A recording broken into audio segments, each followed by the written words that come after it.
Brazilian President Luiz Inacio Lula da Silva meets with US President Joe Biden. On the agenda, climate change and the conflict in Ukraine. Hello, I'm Anand Naidu and this is The Heat.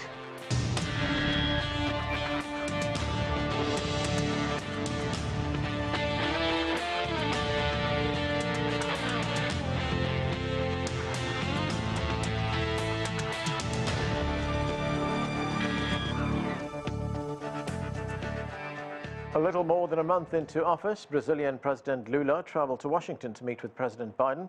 The two leaders were expected to find common ground on such issues as climate change, protecting the Amazon rainforest, and threats to democracy. Both initially faced far-right mobs challenging their elections, and both see the White House meeting as an opportunity to renew the relationship between the two biggest economies in the Western Hemisphere.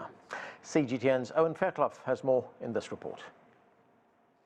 It's just the first meeting between President Lula da Silva of Brazil and his US counterpart Joe Biden. But already these two men are bound together by something profound, immediate and arguably troubling, as the leaders of the two biggest democracies in the Americas, Lula and Biden, have already weathered attempts to stop them becoming presidents, to stop them taking office, by supporters of their right-wing predecessors. Most recently last month in Brazil, where supporters of Lula's predecessor, Jair Bolsonaro, stormed key institutions in the Brazilian capital, Brasilia, to try to stop Lula from taking office. And that was almost 2 years to the very day that supporters of former US President Donald Trump stormed Congress here in Washington, D.C., to try to stop lawmakers certifying Joe Biden as president. So there's plenty for those two men to pool their experiences, to draw from those experiences and those events as they prepare for a democracy summit next month in March. There are plenty of other issues on the agenda as well, though, notably the Amazon. Lula is committed to try to reverse massive deforestation of the Amazon. And there's talk that the US will get on board with a special Amazon fund with Germany and Norway to try to contribute financially to that. The question mark here is how much and how quickly the US is ready to commit to that. The trade ties between these two countries aren't profound. Brazil and the US exchange a fraction of the goods that, for example, the US trades with Canada and Mexico. But they do want to expand those bilateral trade ties. And yet there are points of divergence as well. Lula has always been committed to supporting the leadership of countries like Venezuela and Cuba. That's politically difficult for Joe Biden and the Biden administration to do. So that is a point of divergence. There's also the awkward optic of the aforementioned Bolsonaro, who's now here in the United States. He left for Florida before Lula was inaugurated and is now living just a couple of hours' drive from his political ally Donald Trump in Florida. And that's awkward for Joe Biden. Bolsonaro is reportedly wanting to extend his stay for 6 months. Some of Biden's own Democrat lawmakers want him to get involved and effectively send Bolsonaro back to Brazil, where he's wanted for questioning in connection with allegations that he helped foment those attempts to stop Lula from taking office. But that would be very awkward for Biden to effectively step into a diplomatic matter. And some of Lula's supporters say it's actually better for Lula that Bolsonaro remains in the US, or at least outside of Brazil. Owen Fairclough, CGTN, Washington. There is much to talk about. Let's get to our panel. Einar Tangen is a senior fellow at the Taihe Institute. Gilson Schwartz is an economics professor at the University of Sao Paulo in Brazil. And Paulo Velasco is an international politics professor at Rio de Janeiro University. Thanks to all of you for being with us. Paulo Velasco, let me start with you. Welcome to the show. Great to have you with us. So it's barely 6 weeks since President Lula was inaugurated, and here he is in Washington right now. To what do you attribute the fact that he is in Washington so soon? Is the relationship with the United States very high on his agenda? Yeah, I think so. And actually, Brazil needs to recover international confidence. During the 4 years of Bolsonaro's government, there were many attacks on principles and values that are very important for our diplomacy. And Brazil, for that time, kind of lost part of his credibility and legitimacy in the international system. So getting closer to the United States and cooperate with Biden's government is something very, very important for Lula, and he needs to improve the dialogue with the US. We have to consider that for the last 2 years, Brazil and the United States had many problems because Bolsonaro practically didn't have any tie with the United States president. So it's time to get over that, overcome the difference, and improve the relationship. That's Brazil considers this something really, really important to recover our international credibility and legitimacy. So, Paulo, do you think that there will be a big focus on areas of common interest? I mean, these two men are not exactly ideological bedfellows, are they? I mean, we have President Lula, who is a man of the people, a trade unionist, a champion of the working class, and then, of course, we have Joe Biden, who is a neoliberal and is supported very heavily by the corporate class. So will they decide to put their differences aside and focus on what they can agree on? Yeah, I think that in spite of the difference of the way they think, politics, their background, actually they are really different when you consider their both histories here and their preference in politics and ideologies. I think that above that is the relation between Brazil and the United States. The United States is our most important partner since the end of the 19th century, and Lula is aware of that. And he knows that in spite of those differences with the United States president, there is a common ground that has to be needs to be useful in order to improve cooperation, for instance, in order to prevent further attacks on democracy. That's a problem that we have here in Latin America in the last years. In Brazil, last month, we had many attacks on the capital here against, for instance, the Supreme Court and the Congress, as it happened in the United States 2 years ago. We have a common objective related to climate change and environment. Bolsonaro is quite different from Lula in that point.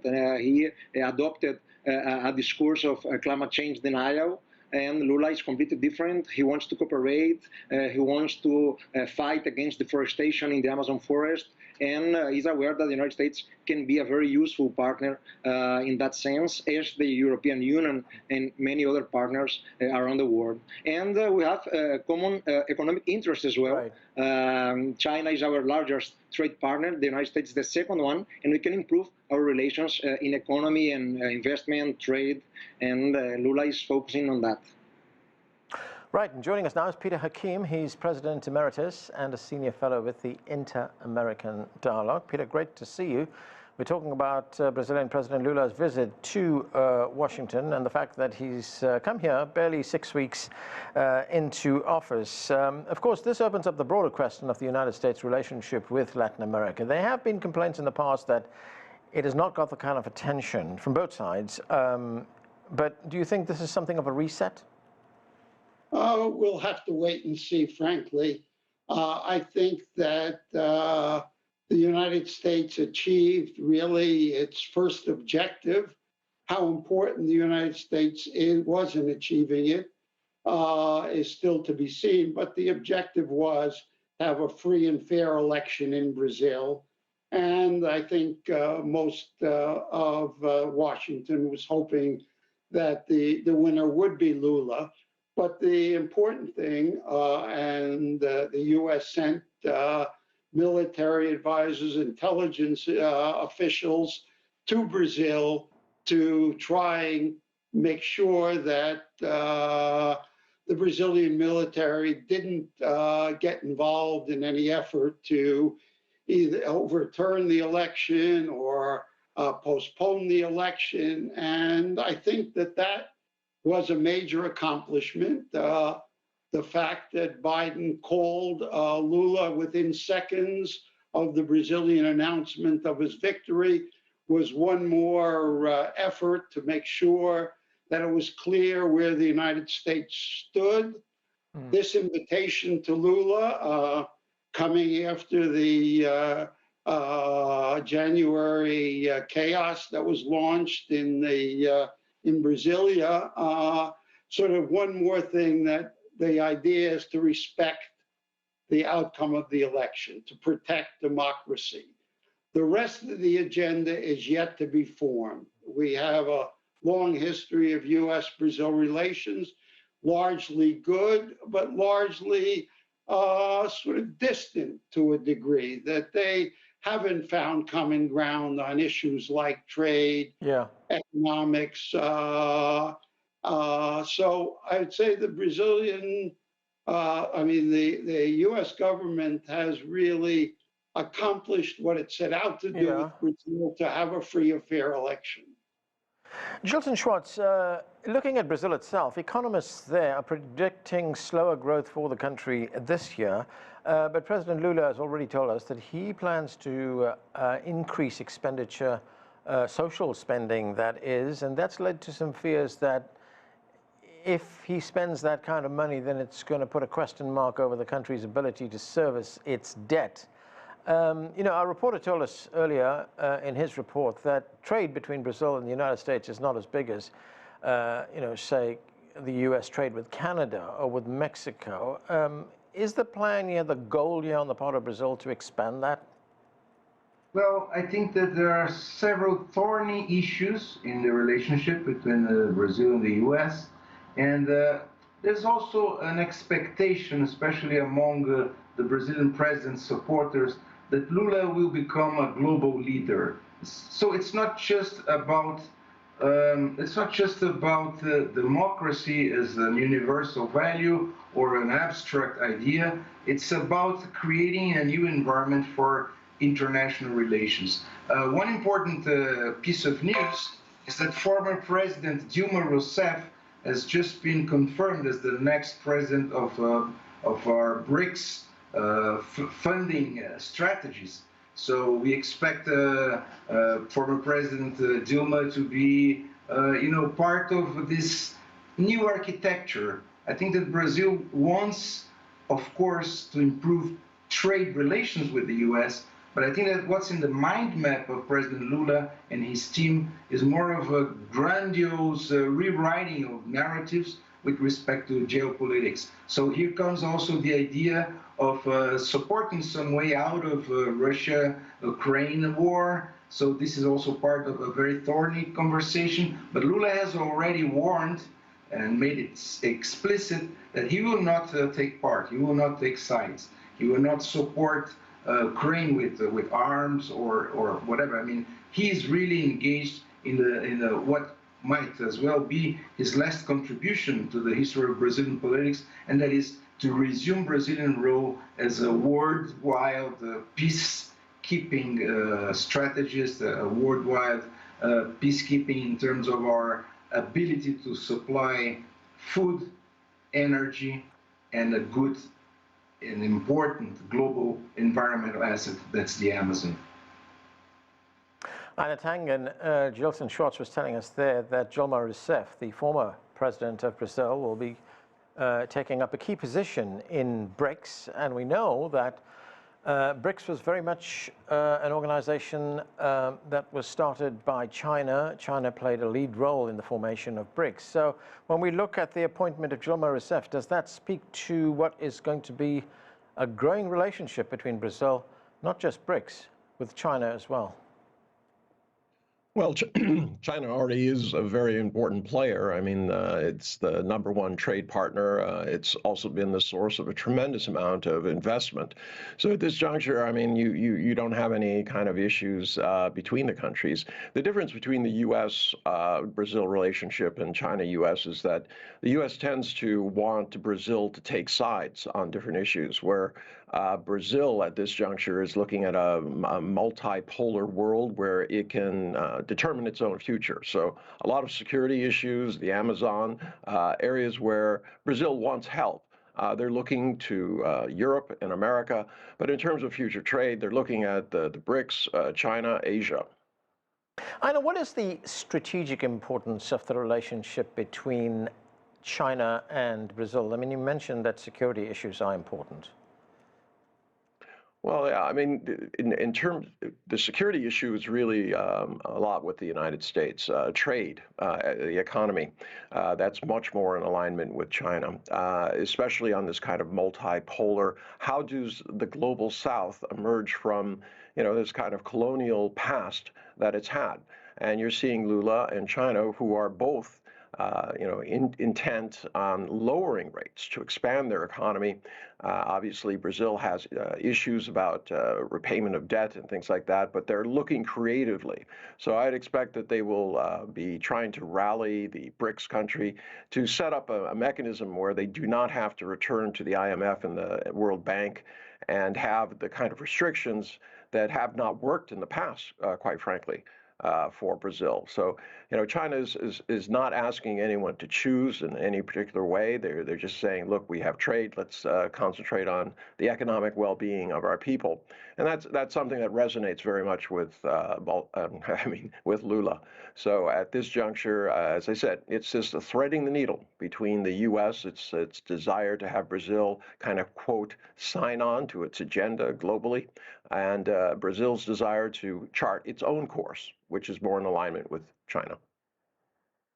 Paulo Velasco, as we've been hearing, climate change is a big issue for both the United States and for Brazil. President Lula has said that he wants to try and undo the damage that was done by former President Bolsonaro, and we also heard from our reporter, as well as Reuters, which reported that the United States is considering joining that $1.3 billion multilateral fund that was started by Norway and Germany to save parts of the Amazon forest. Do you see this as an area where we will see a lot of agreement?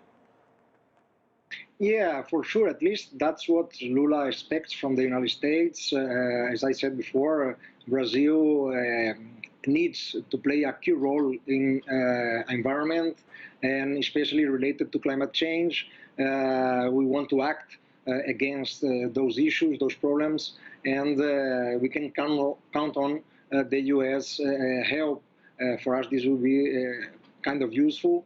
As you said, the Amazon Fund is very important for us, and a month ago, Germany said that we'll contribute again with the fund because it stopped the contribution because of the position of Bolsonaro with regard to the Amazon, the lack of responsibility with the forest. And we received here in Brazil Olaf Scholz, the Prime Minister of Germany, and he said Germany will restart the contribution, and we want to count at least with the support as well of the United States. And for us, environment is once again a very important issue in our agenda, in our foreign policy, as it was in the 2000s when Lula was the president for 2 terms here in Brazil.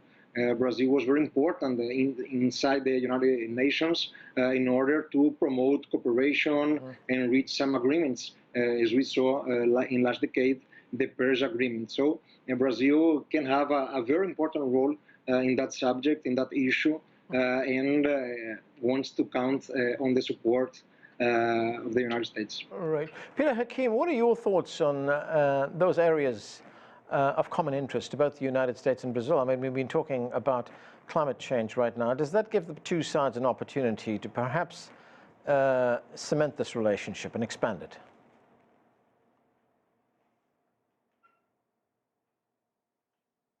Peter Hakim, can you hear me? No, we've lost Peter Hakim for the moment. We'll try and get back to him. Gilson Schwartz, let me get back to you.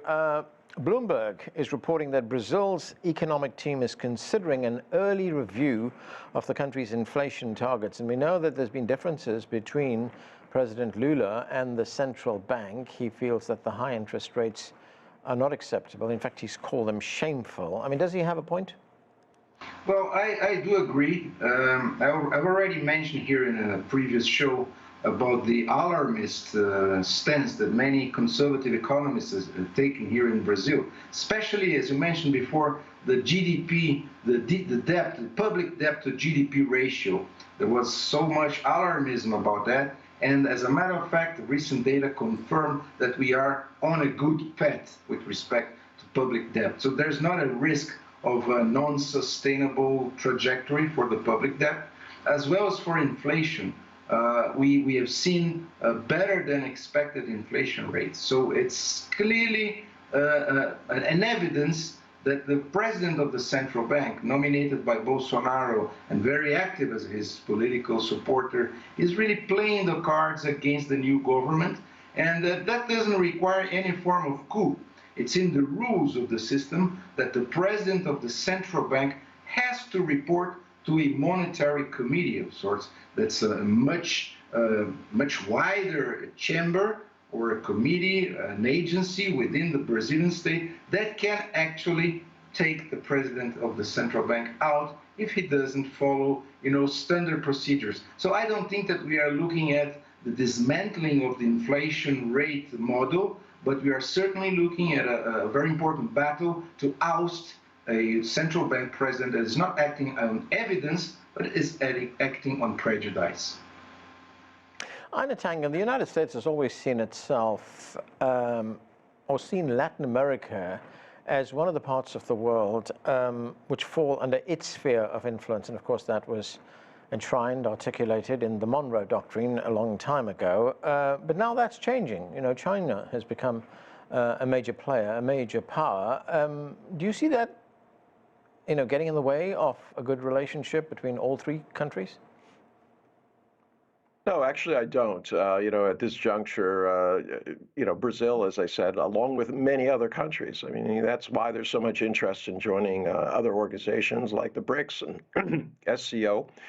There's this desire to chart your own course. This is the whole basis of a multipolar world. There's no longer this dominance by one or two former colonial powers. It's the way to go forward, and the U.S. is gradually accepting that, if not in terms of ideology, in terms of the practicum. Obviously, Joe Biden is going to be asking, Lula to sign on to, all of these different issues. Especially, he'll be talking about the summit of democracies, et cetera. But most of his summits have been, how to say, without a lot of substance. There's always some framework to be fulfilled in the future. But Biden has his own troubles at home. So at this juncture, I think climate change has taken center stage because it's what they can agree on. Right. It's not something. Paulo Velasco, let's talk about that one area where there is major disagreement between Brazil and the United States, and that is the conflict in Ukraine. I mean, the United States and its NATO allies and some other countries are continuing to supply weapons to Ukraine in its conflict with Russia. Brazil, like the overwhelming majority of countries in the world, does not want to get involved. That's what President Lula has said. It wants to see an end to the conflict. Here is President Lula talking to CNN's Christian Amanpour. Let's watch. The invasion wasn't a mistake on the part of Russia. Now we have to find people to fix the mistake, to fix the error that was made. I know that Brazil doesn't have that international political clout to promote that in this perverse rationale of conflicts in the world. But I can say to you that I will dedicate a lot of my time to find a way, a road, for someone to start talking about peace. I was with the German chancellor a week ago. And he asked you to send his Brazil. leopards to Ukraine, and you said no. No, it was not the tanks. It was ammunition. Okay, or ammunition. It was. I didn't want to send, because if I sent to the ammunition, I would join the war. If I sent the ammunition from Brazil, the ammunition that you're asking for, But you just agreed that it was defense. this will take us to war. I don't want to go join the war. I want to end with the war. So, Paulo, there you heard very clearly from President Lula saying that Brazil does not want to get involved in this conflict at all. But I'm wondering, given its status in the world, can it perhaps play a role as some kind of broker for peace to help a diplomatic solution? Well, it's a Brazilian tradition when we consider diplomacy and our foreign policy to try to promote peace in many means. Brazil takes part in, for instance, in many peacekeeping operations in the UN. Brazil was a very important mediator in some crises here in Latin America and even wars that were fought here. Brazil in the 2000s, with Lula as our president, tried to help reach an agreement, a peace agreement between Israel and Palestine. So Brazil wants also to play an important role regarding peace in the international system, and considering the war in Ukraine, Brazil thinks, following its principles and values in foreign policy, that we don't have to take sides, we don't have to choose one over the other. We have to try to maintain, to keep some kind of distance and trying to create an opportunity to negotiate peace. And that's why Lula also said that he's trying to create a kind of group of states, global South states, in order to help in some way for Russia and Ukraine to reach a peace agreement. And with sanctions and isolating Russia, Brazil thinks that's not the better way to reach that objective. Okay, Gilson Schwartz, I've just got a little bit of time left, but in that same interview, President Lula talked about democracy in Brazil. Let's listen to that part of the interview. Brazil slowly will come to have an encounter of itself, and democracy will prevail. That's my commitment, and I hope that from 4 years from now, you can come back and make another interview with me, and you'll see how Brazil has still continued democratic. And let me tell you one more thing. Bolsonaro, there's no chance for him to come back to the presidency of the Republic. So, Gilson, if you look at the election in Brazil, I mean, the country is pretty much divided down the middle, almost 50-50 when we look at the election results. Is it going to be a big challenge for President Lula to bring the country together and to restore faith in the system? Well, that's mainly the challenge of spending more on social issues. And Lula, from the start, he got this agreement with Congress that there would be an exceptional period of expanding social expenditure. I think that peace, social peace, depends on harmony and job and employment, the creation of opportunities for children and for young people to have a future. That really depends on an expansion of state social expenditure. So I think that our democracy is not just a matter of voting rights or institutions, it's basically a social challenge. As far as Lula is able to spend more on urban issues, food, reducing poverty, fighting racism, then we will reach a better democracy in Brazil. And Einar Tangen, very quickly, the other major international trip for President Lula will be to China. What do you think is going to be at the top of the agenda there? Well, obviously, it's going to be about trade, very different from the meeting in Washington. Although global climate change is supposed to, take front and center. It's something that all countries have in common. And when you start looking at Brazil and how it's viewing the world, it's really about this idea of a club for peace. Yeah. How do you restore all the things that are necessary for a free and peaceful world, and countries to make their own choices? Okay, that's where we have to leave it. Thank you to all of you for being with us. That's it for this edition of The Heat. I'm Anand Naidu in Washington, D.C.